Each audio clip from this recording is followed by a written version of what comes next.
हमारे सामने हमने तो मंत्री महोदय से कहा, आपने महाराष्ट्र में जुर्म किया, आप मध्य प्रदेश में 300 लोगों को डिटेन करेंगे, आप ये बेंगलोर से आ रहे थे, ये हमारे लोग, उनकी एक और थी आगू, उसको बालों से जैसे खींचा गया, उसके सर पर चोट लगी, हम फिर आपसे वार्ता करने गए, आपने उड़ीसा में 100 किसान आ रहे थे, टिकटें ली हुई थी, उनको अरेस्ट कर लिया। आप इतना कुछ कर रहे हैं, फिर भी हम आपसे वार्ता करने पहुंचे। क्यों पहुंचे? कि हम चाहते थे मिल बैठ के इस मसले का कोई ना कोई हल हो जाए। पर हमें ना तो ये लगा, हम मंत्री महोदय पीयूष गोयल जी ऊपर कहे मैं बात करूंगा, पर कुछ लगा नहीं, उसके बाद कुछ हुआ। देखिए वहाँ मीटिंग में बैठे बैठे हमारे ट्विटर हैंडल बंद हो गए, हम वार्ता कर रहे हैं फिर भी हमारे ट्विटर हैंडल, फिर भी हमने कहा हम दरवाजा बातचीत का खुला रखेंगे। हम आज भी कहते हैं सरकार कोई भी अनाउंसमेंट कर सकती है, जो लगता है उन्हें कि हम कुछ देना चाहते हैं तो वो दे दें, लेकिन सरकार जो कुछ कह रही है वो सिर्फ हमारे आंदोलन का टाइम पास करना चाहती है, जो हमने देखा। देखिए सीधी सी बात, बहुत आसान बात है, एमएसपी खरीद की गारंटी का कानून, वो कह रहे हैं इस पे मंत्री महोदय कमेटी बना देते। हमने सीधी सी बात, सीएसीपी एक ऐसा अदारा है जो किसान के फसल के दाम के रेट के बारे में सिफारिश करता है, वो सारी डिटेल्स ले लेता है। वो 23 फसलों पे पिछले लंबे समय से भारत सरकार करती आ रही है, हर 6 महीने बाद गेहूं हो, धान हो और चीजें हो, उनके ऊपर वो एमएसपी का अनाउंस करते हैं। कुछ फसलें तो खरीदी जाती हैं, कुछ नहीं खरीदी। हमने कहा आपने कुछ नहीं करना, ये जो 23 फसलों का आप अनाउंसमेंट कर रहे हैं पूरी कैलकुलेट करके, उसके ऊपर लीगल श्योरिटी कर दें कि आपकी मंडी में एमएसपी से नीचे बिकेगी नहीं। अब फिर बोले इस पर कमेटी बनाए, हमने बोला इस पर तर्क दीजिए, इस पर कमेटी बनाने की जरूरत है ही नहीं है। तो इससे वो बिल्कुल उसका जवाब उनके पास नहीं था, आप कमेटी बना के हमारे मुद्दे को डिलीट करना चाहते हैं। हमने ये भी बोला कि माननीय प्रधानमंत्री जब 2012 में कंज्यूमर अफेयर कमेटी के चेयरपर्सन थे तो उन्होंने कहा था एमएसपी गारंटी कानून देंगे, उनकी सिफारिश है। और 2018 में तत्कालीन खेती बाड़ी मंत्री सचिव की चिट्ठी है जिन्होंने कहा था C2 प्लस 50% के अनुसार आपको फसलों के दाम देंगे, उन्होंने पूरी बात की हुई है।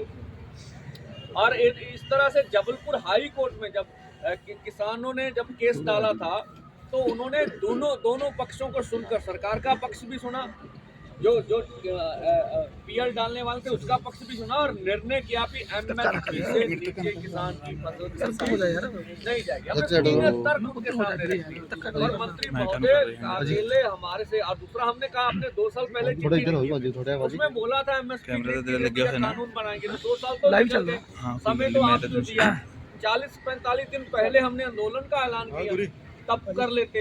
तो उनका आंदोलन को टालने का मुद्दा था, जिससे हम निराश हुए भी सरकार हमारे साथ बैठ के मसले का हल नहीं करना चाहती। C2 50 के ऊपर भी उनका कोई डर नहीं है। किसान मजदूर के कर्ज के बारे में बोलने मालूम करना पड़ेगा कितना है भाई, ये बैंकों का काम है, भारत सरकार चाहे डेटा 5 दिन में कलेक्ट करके दे सकती है, कौन सी बड़ी बात है। हम कहते हैं डेटा अनाउंसमेंट भी हम किसान कर्ज माफ करेंगे, नोटिफिकेशन कीजिए। पंधेर साहब अगली रणनीति की है जी हुण कैसे भाई थोड़ा अगर पिछले पता चल जाए। पंधेर साहब अगली रणनीति की है, सहमति नहीं बनी सरकार दे नाल। तो मीटिंग च असीं सारी वार्ता उन मीटिंग में हमने सब कुछ बोला है, सब कुछ कहा है। इस वजह से जब मीटिंग सिरे नहीं लगी तो हमें सबको मिलकर ये 10 बजे का बॉर्डरों के ऊपर जाने का निर्णय लेना पड़ा। हमारी ओर से बिल्कुल पीसफुल, कोई टकराव नहीं करेगा सरकार को नहीं मारे, लाठी बरसाए सहेंगे दिन, ठीक है। पीछे आ जाओ, उधर भेजूंगा तो इनके जवान भी हमारे घर से, हमारे पुलिस के जवान भी हमारे, ठीक है। तो हम ब्राह्मण ढंग से ये सब करेंगे जो हमारा निर्णय है। दूसरा, हम मीडिया से अपील करना चाहेंगे कि हमारे अक्ष को बिगाड़ा ना जाए, ठीक है। वो हमारे अक्ष को से, हम देश के किसान मजदूर है, किसी जो बोला जा रहा है मीडिया में, कोई कांग्रेस को नहीं, कोई कांग्रेस का सपोर्ट नहीं। हम कांग्रेस को भी उतना दोषी मानते हैं जितना भाजपा दोषी है। ये नीतियां तो कांग्रेस लेके आई है, हम कोई लेफ्ट नहीं है। हम जो सीपीआई सीपीएम ने जो बंगाल में राज किया, उन्होंने 20 गलतियां की, वहां से पश्चिमी पश्चिमी बंगाल में कौन सा इंकलाब आ गया? हम किसी के पक्ष वाले नहीं हैं, हम किसान मजदूर की आवाज उठाने वाले। भाई जी पीछे करना फोन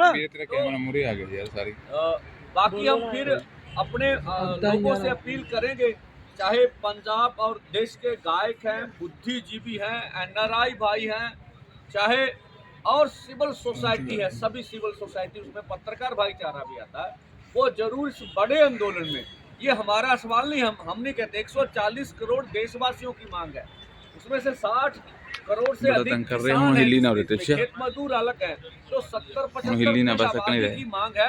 सब हम मिलके करेंगे, इस देश को हम आगे लेके जाना चाहते हैं। अगर कृषि बच गई तो देश बच जाएगा। तो ये हमारी बात सी। और मैं हुण पंजाबी च कह देना चाहना कि देखो भराओ, पंजाबी ते हरियाणा मीडिया, मैं सारा मीडिया कहना चंगा, कोई माड़ा नहीं, अपने बंदे जरूर मीडिया नाल जिहड़ा सहयोग कर, यानी ਉਹਦੇ ਵਿੱਚ ਸਾਡੇ ਬੰਦੇ मीडिया ਨਾਲ टकरा वाली गल च ना आउण। साडी जिहड़ी बेनती है, साडे नौजवान, साडे किसान मजदूर किते भी भड़काहट च ना आउण।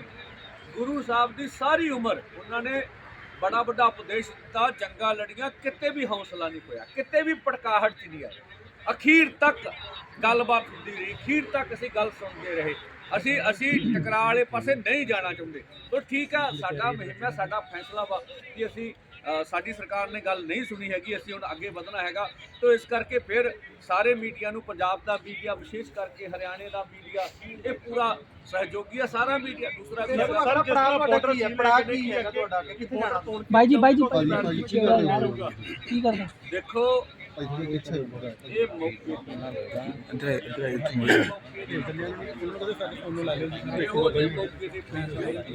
लैने, ये मौके हिलना नहीं हैगा वीर मेरे बाबा नहीं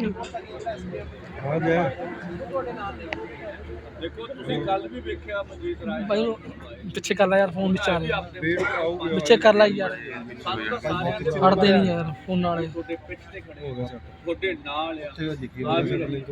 ਮੈਨੂੰ ਨਹੀਂ ਲੱਗਦਾ देखी यार ਵੀ ਜਿਹੜੀ ਕਿਹਨੂੰ ਮਾਰਦਾ ਮਜ਼ਦੂਰਾਂ ਦੇ ਹਿੱਤ ਵਾਲੀ ਕੋਈ ਵੀ ਜਥੇਬੰਦੀ ਉਹ ਇਸ ਅੰਦੋਲਨ ਦੀ ਸਪੋਰਟ ਨਹੀਂ ਕਰਦੀ ਹੋਗੀ, ਇਸ ਅੰਦੋਲਨ ਦਾ ਸਮਰਥਨ ਨਹੀਂ ਕਰਦੀ।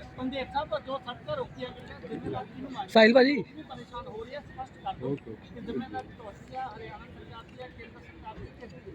देखो, ਅਸੀਂ ਤਾਂ ਸੜਕ ਕੋਈ ਰੋਕੀ ਨਹੀਂ ਹੈ, ਨਾ ਸਾਡਾ ਇਹੋ ਜਿਹਾ ਪ੍ਰੋਗਰਾਮ ਹੈਗਾ। ਸੜਕਾਂ ਤਾਂ ਬਲੌਕ ਕੀਤੀਆਂ ਸਰਕਾਰ ਨੇ, ਤਾਂ ਮੀਡੀਆ ਨੂੰ ਜ਼ਰੂਰ ਉੱਤੇ ਚਰਚਾ ਕਰਨੀ ਚਾਹੀਦੀ ਹੈ ਵੀ ਸਰਕਾਰ ਨੂੰ ਅਜਿਹੀ ਕੀ ਲੋੜ ਪੈ ਗਈ ਵੀ ਉਹਨੂੰ 10-10 ਫੁੱਟ ਦੀਆਂ ਮੇਨ ਹਾਈਵੇ ਤੇ, ਜਿਹੜਾ ਐਕਟ ਵੀ ਨਹੀਂ ਕਹਿੰਦਾ ਉਹਨੂੰ, ਉਹ ਐਕਟ ਦੇ ਅਗੇਂਸਟ ਜਾ ਕੇ ਉਹਨਾਂ ਨੇ 10-10 ਫੁੱਟ ਦੀਆਂ ਕੰਧਾਂ ਕਰਤੀਆਂ, ਕਿੱਲਾਂ ਕੱਢਤੀਆਂ, ਤੇ ਸਰਕਾਰ ਦੇ ਸਾਰੇ ਪ੍ਰੋਗਰਾਮ ਕਰਕੇ ਲੋਕਾਂ ਨੂੰ ਤਕਲੀਫ ਆ ਰਹੀ ਆ। ਅਸੀਂ ਲੋਕਾਂ ਨੂੰ ਕਹਿਣਾ ਚਾਹੁੰਦੇ ਵੀ ਸਾਡੇ ਵੱਲੋਂ ਕੋਈ ਅਜਿਹਾ ਪ੍ਰੋਗਰਾਮ ਨਹੀਂ ਹੈਗਾ ਵੀ ਅਸੀਂ ਸੜਕ ਬਲੌਕ ਕਰਦੇ ਆ, ਸਰਕਾਰ ਨੇ ਸੜਕਾਂ ਬਲੌਕ ਕੀਤੀਆਂ।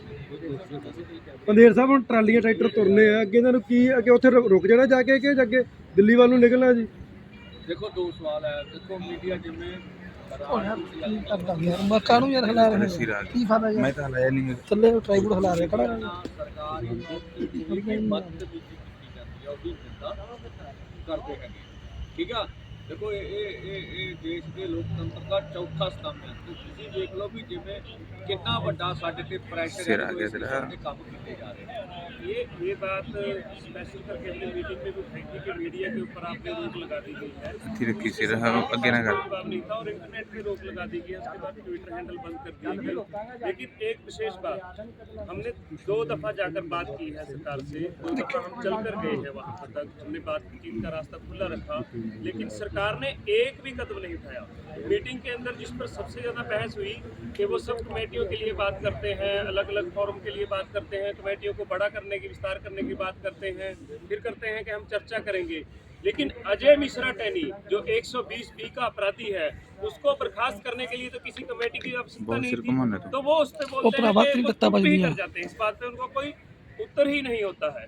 तो हमने, सरकार ने अभी तक एक भी कदम किसानों मजदूरों के हक की आवाज़ के लिए नहीं बढ़ाया है। तो दूसरी बात, जब हमने बोली है कि आप चर्चा की बात आज करते हैं कि 2 साल के अंदर एक भी MSP कमेटी की मीटिंग नहीं हुई, आपका कहीं बयान तक नहीं आया, सरकार ने कहीं संसदीय सत्र बुलाने की बात नहीं की कि विशेष सत्र बुलाया जाता है, तो सरकार की तरफ से एक भी कदम नहीं है।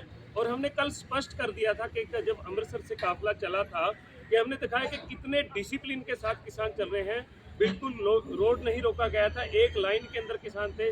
लगभग 600 से ऊपर ट्रैली थी, आज 1000 ट्रैली यहाँ पर फतेहगढ़ साहब के अंदर खड़ी है, बिल्कुल लाइनबद्ध, और कहीं पे भी नहीं रोका जा रहा है। और लोगों को परेशानी हो रही है ये पिछले 3 दिन से। मैंने कल ही पढ़ा था कि चंडीगढ़ बार एसोसिएशन ने इसके लिए बोला है कि आप ये हम नहीं पहुंच सकेंगे कोर्ट, आप हमारा इसमें सहयोग करें, और उसके लिए हाँ PI डाली गई है। ਪੰਦੇਰ ਸਾਹਿਬ, ਇਸ ਵਾਰ ਜਿਹੜੇ ਆ ਕਿਸਾਨ ਅੰਦੋਲਨ ਹੋਣ ਜਾ ਰਿਹਾ, ਇਹ ਪਿਛਲੇ ਵਾਰ ਜਿਸ ਤਰ੍ਹਾਂ ਕਿਸਾਨ ਜਿਹੜੇ ਉਹ ਇਕਜੁੱਟ ਸੀਗੇ, ਇਸ ਵਾਰ ਕਿਤੇ ਨਾ ਕਿਤੇ ਟਕਰਾਅ ਵੀ ਲੱਗ ਰਿਹਾ, ਕਿਤੇ ਨਾ ਕਿਤੇ ਵਿਵਾਦ ਵੀ ਹੋ ਰਹੇ ਨੇ, ਕਿਤੇ ਨਾ ਕਿਤੇ ਚੁੱਪੀ ਵੀ ਕਾਫੀ ਨਜ਼ਰ ਆ ਰਹੀ ਹੈ। ਤੁਸੀਂ ਦੇਖੋ, ਤੁਸੀਂ ਵਿਵਾਦ ਦਾ ਨਾਂ ਦੱਸੋ, ਕੋਈ ਵਿਵਾਦ ਨਹੀਂ, ਕੋਈ ਟਕਰਾਅ ਨਹੀਂ ਹੈ। ਗੁਰਨਾਮ ਸਿੰਘ ਚੜੂਨੀ ਨੇ ਖੁੱਲ੍ਹੇਆਮ ਬੋਲਿਆ, ਉਹਨਾਂ ਨੇ ਸੋਸ਼ਲ ਮੀਡੀਆ ਤੇ ਆਪਣੀ ਵੀਡੀਓ ਪੋਸਟ ਕੀਤੀ, ਉਹਨਾਂ ਨੇ ਖੁੱਲ੍ਹੇਆਮ ਬੋਲਿਆ ਕਿ ਨਾ ਤਾਂ ਮੈਨੂੰ ਕਿਤੇ ਸੱਦਿਆ ਜਾ ਰਿਹਾ, ਨਾ ਕਿਤੇ ਬੁਲਾਇਆ ਜਾ ਰਿਹਾ, ਕਿਤੇ ਨਜ਼ਰਅੰਦਾਜ਼ ਕੀਤਾ ਜਾ ਰਿਹਾ। ਅਸਲ ਦੇ ਵਿੱਚ ਕੀ ਹੋ ਰਿਹਾ ਹੈ? पिछली बार जो है इन्होंने एक पत्र दे दिया था, हमें 6 महीने बाद पता लगा, और अब हम लोगों को कहीं भी लूप में नहीं लिया गया, हम लोगों से कोई बात नहीं। ਪੰਦੇਰ ਸਾਹਿਬ ਜੀ, ਮੈਂ ਵੀ ਐਡ ਕਰ ਦਿੰਦਾ ਕਿ ਗੁਰਨਾਮ ਸਿੰਘ ਚੜੂਨੀ ਨੇ ਕਿਹਾ ਕਿ 14 ਮੀਟਿੰਗਾਂ ਦੇ ਵਿੱਚ MSP ਦੀ ਗੱਲ ਕਿਤੇ ਨਹੀਂ ਕੀਤੀ ਗਈ ਜਦੋਂ ਦਿੱਲੀ ਦੇ ਵਿੱਚ ਹੋਈਆਂ। ਉਹਨਾਂ ਕਿਹਾ ਕਿ ਜਦੋਂ ਅਮਿਤ ਸ਼ਾਹ ਦੇ ਨਾਲ ਮੀਟਿੰਗ ਹੋਈ ਉਦੋਂ ਮੈਂ ਕਿਹਾ MSP ਬਾਰੇ, ਪਰ ਅਮਿਤ ਸ਼ਾਹ ਉਦੋਂ ਹੀ ਮੁੱਕਰ ਗਏ ਸੀ ਵੀ MSP ਨਹੀਂ ਦੇ ਸਕਦੇ। ਡੱਲੇਵਾਲ ਸਾਹਿਬ ਦਾ ਨਾਂ ਲੈ ਕੇ ਕਹੀ ਗਈ ਇਹ ਗੱਲ, ਡੱਲੇਵਾਲ ਸਾਹਿਬ ਦਾ ਨਾਂ ਲੈ ਕੇ ਕਹੀ ਗਈ ਕਿ ਉਹ ਕਿਹਾ ਵੀ ਸਾਨੂੰ MSP ਨਹੀਂ ਚਾਹੀਦੀ। ਗੱਲ ਨਹੀਂ ਕੀਤੀ ਉਹਨਾਂ ਨੇ, ਸਿਰਫ ਇਹ 3 ਖੇਤੀ ਕਾਨੂੰਨਾਂ ਵਾਸਤੇ ਆਏ ਆ। ਦੇਖੋ ਇੱਕ ਵੀਡੀਓ ਮੀਟਿੰਗ ਦੇ ਵਿੱਚੋਂ ਨਿਕਲ ਕੇ ਬਾਹਰ, ਜਿਹਦੇ ਚ ਖੇਤੀਬਾੜੀ ਮੰਤਰੀ ਕਹਿੰਦੇ ਆ ਕਿ ਅਸੀਂ ਸਾਰੀ ਫਸਲ ਖਰੀਦੀ ਤੇ 17 ਲੱਖ ਕਰੋੜ ਰੁਪਏ ਦਾ ਸਾਨੂੰ ਬਜਟ ਚਾਹੀਦਾ। ਜੇ ਮੀਟਿੰਗ 'ਚ ਗੱਲ ਨਹੀਂ ਹੋਈ ਤੇ ਇਹ ਨਿਕਲ ਕੇ ਪੂਰੀ ਦੁਨੀਆ ਦੀ ਮੀਟਿੰਗ ਦੇਖੋ। ਬਸ ਦੂਜੀ ਗੱਲ ਵੀ ਦੇਖੋ, ਸਵਾਲ ਇਹ ਨਹੀਂ ਹੈਗਾ ਕਿਸੇ ਵਿਅਕਤੀਗਤ ਕਿਸੇ ਦਾ ਨਾਮ, ਸਵਾਲ ਤੁਸੀਂ ਇਸ਼ੂ ਤੇ ਆਓ।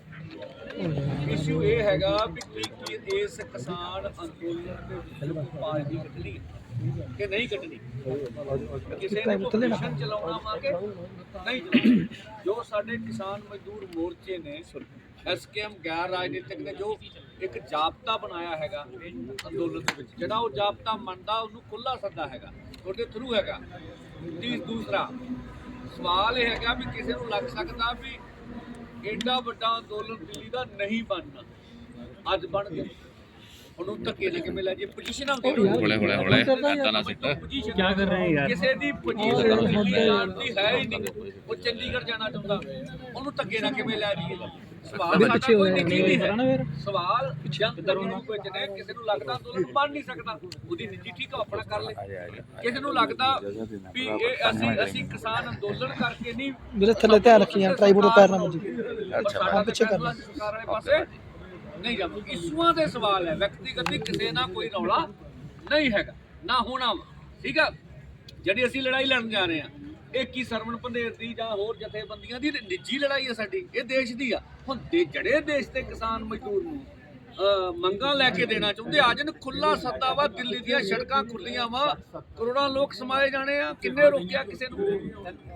दिल्ली जाएंगे या अम्बाला जब रोक दिया जाएगा वही रुकेंगे? देखिए, अभी इसके बारे में बोलना उचित नहीं होगा। मौके की परिस्थितियां किस तरह की होंगी, क्या निर्णय लेने पड़ेंगे, ये मौका और बातचीत की जा रही है, बातचीत का न्योता आया क्या? देखिए बातचीत हो रही है, बातचीत के लिए तैयार है, इसमें कोई दो नहीं है। रास्ता खुला हुआ।